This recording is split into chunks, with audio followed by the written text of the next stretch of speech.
analysts have coined a new term called the taco trade. They're saying Trump always chickens out on your tariff threats, and that's why markets are higher this week. What's your response to that? I kick out? Chicken out.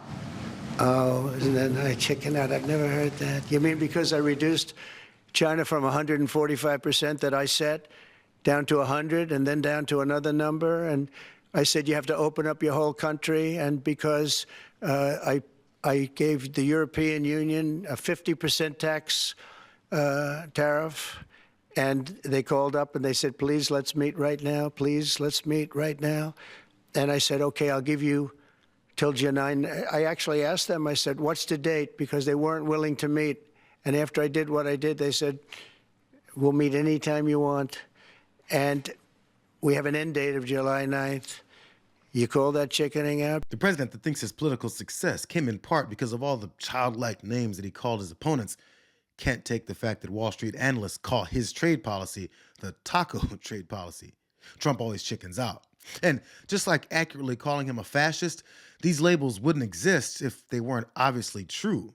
So he did what he does best when exposed and embarrassed. You know, he got and whined like a baby. Because we have $14 trillion now invested, committed to investing when Biden didn't have practically anything.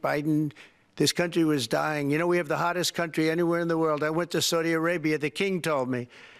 He said, you got the hottest we have the hottest country in the world right now. Actually, what he doesn't think anyone will show or remember from just a couple weeks ago is him bending the knee to the Saudi prince and calling them the hottest country in the world because he's motivated by bribery. We are rocking. The United States is the hottest country, with the exception of your country, I have to say, right? I'm not going to take that on. No, Mohammed, I'm not going to take that on. Wouldn't that be a terrible thing if I made that full statement? But I will not do it. You're hotter. This is the MAGA king. Why doesn't he realize that anyone can play back video of what was actually said? Anyway, here's the rest of Chicken Taco's tantrum. 6 months ago, this country was stone cold dead. We had a dead country. We had a country people didn't think it was going to survive, and you ask a nasty question like that. It's called negotiation. You set a number. And if you go down, you know, if I set a number at a ridiculous high number and I go down a little bit, you know, a little bit, they want me to hold that number, 145% tariff. Even I said, man, that really got up. You know how it got? Because of fentanyl and many other things, and you added it up. I said, where are we now? We're at 145%. I said, whoa, that's high. That's high. They were doing no business whatsoever, and they were having a lot of problems. We were very nice to China. I don't know if they're going to be nice to us, but we were very nice to China. And in many ways, I think we really helped China tremendously because, you know, they were having great difficulty because we were basically going cold turkey with China. We were doing no business because of the tariff, because it was so high. But I knew that. But don't ever say what you said. That's a nasty question. Go ahead. To me, that's the nastiest question. His ego's punctured by the smallest pinprick, but he somehow fooled this many Americans into thinking he's some kind of tough guy. He probably went and cried in the car afterwards, thinking about how nasty that question was. Okay, so naturally, the internet has turned his latest insecurity of his ignorant and harmful policies into accurate depictions of his taco and chicken-hearted personality. It didn't help that right after he dried his tears, his tariff policy took another blow. More breaking news now. A federal court has just blocked the bulk of President Trump's sweeping global tariffs from going into effect. The ruling comes from the U.S. Court of International Trade in Manhattan. It's a unique and relatively low-key division of the federal judiciary, but tonight it is flexing its authority in a big way. The three-judge panel ruled in favor of an injunction against the tariffs which have roiled worldwide financial markets in recent months.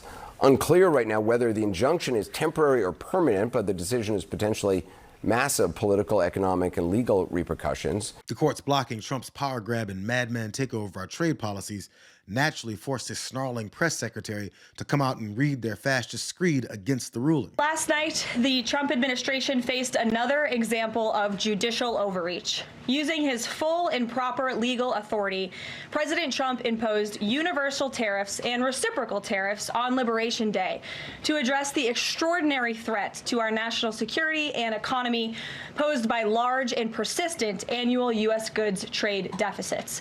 The United States has run a trade deficit of goods every year since 1975. In 2024, our trade deficit in goods exceeded $1 trillion. Everybody agrees this is unacceptable. President Trump is delivering on his promise to fix this problem, and he has taken a long overdue and much needed bold stance for American workers after decades of our manufacturing base being hollowed out. The president's rationale for imposing these powerful tariffs was legally sound and grounded in common sense. No, first of all, Caroline Leavitt was so ready to lash out, she couldn't even catch her breath. But secondly, just because you keep saying everything Trump does is legal doesn't automatically make it legal.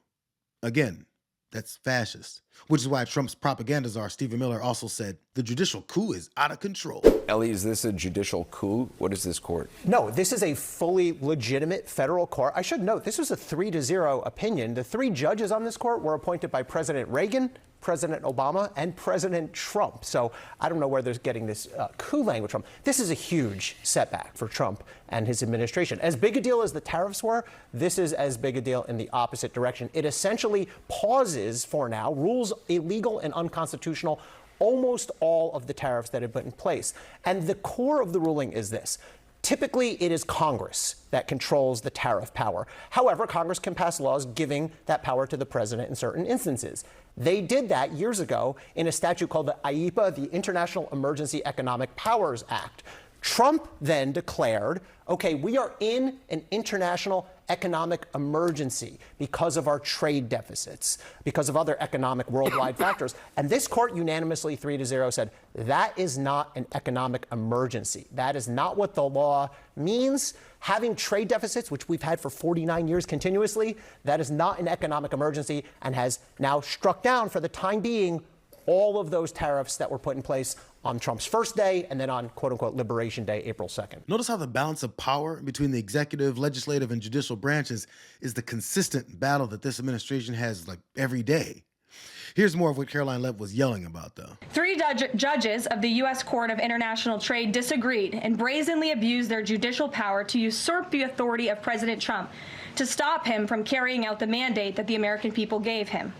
These judges failed to acknowledge that the President of the United States has core foreign affairs powers and authority given to him by Congress to protect the United States economy and national security. Congress had created the National Emergency Act to provide the congressional framework to strike down improper IEPA use. And any questions over whether President Trump improperly imposed these IEPA tariffs were already adjudicated in Congress following Liberation Day. Congress firmly rejected an effort led by Senator Rand Paul and Democrats to terminate the president's reciprocal tariffs. The courts should have no role here. There is a troubling and dangerous trend of unelected judges inserting themselves into the presidential decision-making process. America cannot function if President Trump, or any other president for that matter, has their sensitive diplomatic or trade negotiations railroaded by activist judges. These judges are threatening to undermine the credibility of the United States on the world stage. The administration has already filed an emergency motion for a stay pending appeal and an immediate administrative stay to strike down this egregious decision. But ultimately, the Supreme Court must put an end to this for the sake of our Constitution and our country. She brought up the Constitution and the Supreme Court, as if they haven't been violating the Constitution and openly ignoring the Supreme Court rulings in the past few months whenever it doesn't suit their needs. But real quick, back to Trump talking about how countries are running to make deals to reset trading after he baselessly slapped tariffs on the world, except for Vladimir Putin and Russia. Justin Wolfers put together this handy chart to show what we've all witnessed every day since Liberation Day. So, as you can see, the number of trade deals with countries that he disrespected and attacked has remained at 0. Despite his chicken taco moves, like announcing 90 deals in 90 days before pausing some and planning to exempt certain industries, which then led to the empty announcement of a deal with the UK. Then the latest pause of the huge tariffs with China. All those moves have resulted in nothing except empty claims of victories that are nothing more than economic disrupting delays, while he enriches himself and tries to pass the biggest tax cut for the richest people and corporations in the country at the expense of the vast majority of Americans. So the truth is why asking about Taco was so hard on his ego. You call that chickening out and you ask a nasty question like that. Don't ever say what you said. That's a nasty question. To me, that's the nastiest question.